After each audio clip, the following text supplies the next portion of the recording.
ಈಗ ನಾವು ಈ ವಿಡಿಯೋ ಮಾಡ್ತಾ ಇರುವಂಥ ಮುಖ್ಯ ಉದ್ದೇಶ ಬಂದು ನಾವು ಪ್ರಯಾಗ್ರಾಜ್ ರೋಡ್ ಟ್ರಿಪ್ಪಲ್ಲಿ ಎಷ್ಟು ಕಿಲೋಮೀಟರ್ ರೈಡ್ ಮಾಡಿದ್ದೀವಿ ಮತ್ತು ಎಷ್ಟು ಎಕ್ಸ್ಪೆಂಡಿಚರ್ ಬಂತು, ನಮ್ಮ ಟೋಟಲ್ ಎಕ್ಸ್ಪೆನ್ಸಸ್ನ ನಾವು ಒಂದು ಲಿಸ್ಟ್ ಔಟ್ ಮಾಡಿದ್ದೀವಿ. ಆ ಲಿಸ್ಟ್ನ ನಿಮಗೆ ಹೇಳ್ತೀನಿ. ಅದಕ್ಕಿಂತ ಮುಂಚೆ ನಮ್ಮ ಜರ್ನಿಲಿ ನಾವು ಕವರ್ ಮಾಡಿರುವಂಥ 7 ಪ್ಲೇಸಸ್ ನೇಮ್ಸ್ನ ಹೇಳ್ತೀನಿ ನಾನು. ನಾವು ಫಸ್ಟ್ ಹೋಗಿದ್ದು ಪ್ರಯಾಗರಾಜ್ಗೆ.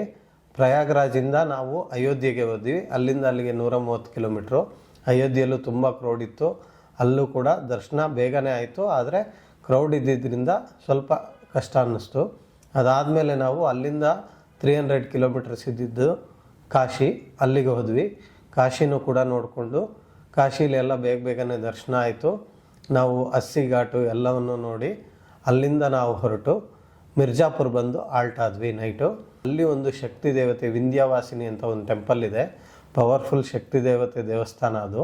ಆ ದೇವಸ್ಥಾನವನ್ನು ನೆಕ್ಸ್ಟ್ ಡೇ ಮಾರ್ನಿಂಗ್ ನೋಡಿಕೊಂಡು ಅಲ್ಲಿಂದ ನಾವು ಬೆಂಗಳೂರು ಮಾರ್ಗವಾಗಿ ಬರ್ತಾಯಿದ್ವಿ. ಆಗ ನಮಗೆ ಜಬ್ಬಲ್ಪುರಿಂದ ಒಂದು 8 ಕಿಲೋಮೀಟ್ರಲ್ಲಿ ಒಂದು ಬೇದಾ ಘಾಟ್ ಅಂತಿದೆ, ಅಲ್ಲಿಗೆ ಹೋದ್ವಿ. ಅಲ್ಲಿ ತುಂಬಾ ಚೆನ್ನಾಗಿದೆ, ಒಗನೇಕಲ್ಗಿಂತ ತುಂಬ ಚೆನ್ನಾಗಿದೆ. ಅಲ್ಲಿ ಸಾಫ್ಟ್ ಮಾರ್ಬಲ್ಲು, ಹಾರ್ಡ್ ಮಾರ್ಬಲ್ಲಿಂದ ಮಾಡಿರುವಂತಹ ಎಲ್ಲ ವಿಗ್ರಹಗಳು ಪ್ರತಿಯೊಂದು ಸಿಗುತ್ತೆ ಅಲ್ಲಿ. ಮತ್ತು ತುಂಬಾ ಅಡ್ವೆಂಚರ್ ಆ್ಯಕ್ಟಿವಿಟೀಸ್ ಇದೆ, ಅದನ್ನೆಲ್ಲ ನೀವು ಮಾಡ್ಬೋದು ಅಲ್ಲಿ ಹೋದರೆ. ಅದಾದಮೇಲೆ ನಾವು ಅಲ್ಲಿಂದ ಹೊರಟು ನಾವು ಬಂದಿದ್ದು ಹೈದರಾಬಾದಲ್ಲಿ ನಾವು ಹೋಗಿದ್ದು ಸ್ವರ್ಣಗಿರಿ ಟೆಂಪಲ್ ಮತ್ತು ಯಾದಗಿರಿ ಗುಟ್ಟ, ಎರಡೂ ಟೆಂಪಲ್ನೂ ನೋಡಿದ್ವಿ. ಎರಡೂ ತುಂಬಾ ಚೆನ್ನಾಗಿತ್ತು. ಅವೆರಡೂ ಟೆಂಪಲ್ ನೋಡಿಕೊಂಡು ನಾವು ಬೆಂಗಳೂರಿಗೆ ಬಂದಿದ್ದೀವಿ.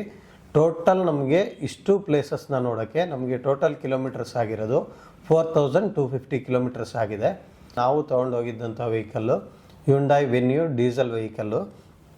ಅದಕ್ಕೆ ನಮಗೆ ಎಕ್ಸ್ಪೆನ್ಸಸ್ ಬಂದು ಡೀಸೆಲ್ಗೆ 21,800 ಆಗಿದೆ, ಮತ್ತು ಟೋಲ್ಗೆ 5,900 ರುಪೀಸ್ ಆಗಿದೆ. Room booking 9,400. ಇದು ಹೇಗಪ್ಪ ಅಂತಂದರೆ 2 ದಿನ ಮಾತ್ರ ನಾವು ಹೋಲ್ ನೈಟ್ ಸ್ಟೇ ಮಾಡಿದ್ದು. ಒಂದಿನ 4,000, ಒಂದಿನ 3,600. ಇನ್ನು 3 ಡೇಸು ಬರೀ ಫ್ರೆಶ್ ಅಪ್ಗೆ ಅಂತ ಮಾಡ್ಕೊಂಡಿದ್ವಿ.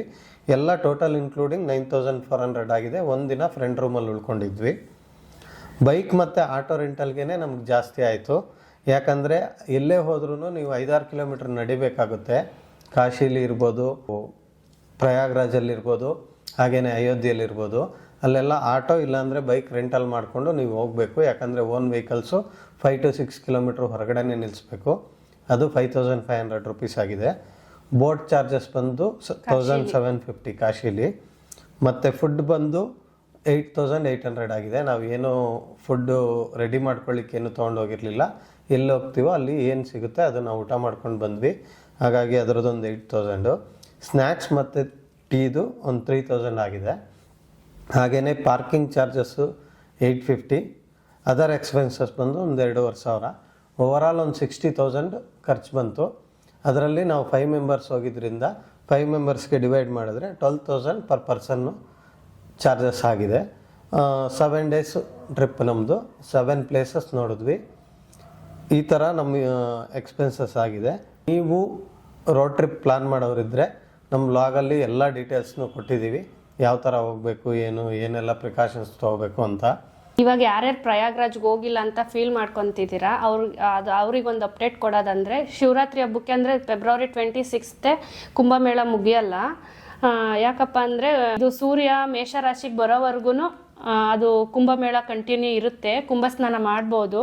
ಸೂರ್ಯ ಮೇಷರಾಶಿಗೆ ಯಾವಾಗ ಬರ್ತಾನಪ್ಪ ಅಂದರೆ ಏಪ್ರಿಲ್ 14th ಬರ್ತಾನೆ. ಅಲ್ಲಿವರೆಗೂ ಕುಂಭಮೇಳ ಪುಣ್ಯ ಸ್ನಾನ ಮಾಡಿದ್ರೆ ಪುಣ್ಯ ಸಿಗುತ್ತೆ. ಹಂಗಾಗಿ ಯಾರ್ಯಾರು ಹೋಗ್ಬೇಕು ಅಂದ್ಕೊಂಡಿದ್ದೀರಾ, ಯಾರ್ಯಾರು ಹೋಗೋಕ್ಕಾಗಲ್ಲ ಅಂತ ಫೀಲಲ್ಲಿದ್ದೀರಾ, ಅವರೆಲ್ಲರೂ ಏಪ್ರಿಲ್ 14th ಅಟೆಂಡ್ ಮಾಡ್ಬೋದು.